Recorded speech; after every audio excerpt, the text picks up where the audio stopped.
This week, prosecutors and lawyers for Oscar Pistorius present their final arguments, summarizing their versions of the athlete's shooting of his girlfriend Reeva Steenkamp.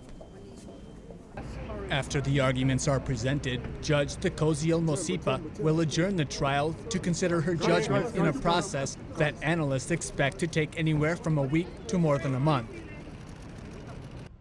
The state believes Oscar Pistorius and Reeva Steenkamp argued before he shot her through the toilet door, the first bullet striking her right hip, causing her to fall onto a magazine rack. The second shot then struck the wall and fragmented, causing shrapnel injuries. A third shot went through Steenkamp's upper arm. A fourth bullet then went through her left hand, which was raised in a defensive position, and into the right side of her head.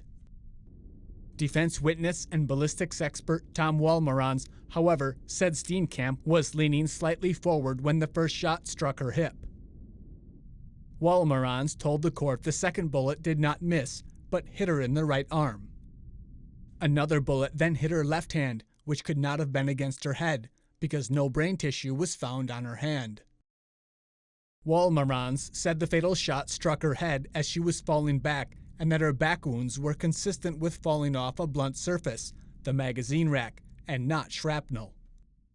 Legal expert Rian Lowe said Oscar Pistorius did not present a good case for himself during the 3 days of cross-examination. The problem with Pistorius' defense is that he was the strongest witness, and he didn't fare very well in court with his own testimony. There's no eyewitnesses.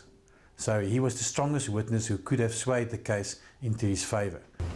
The Paralympic and Olympic track star could face life in prison if found guilty of murder.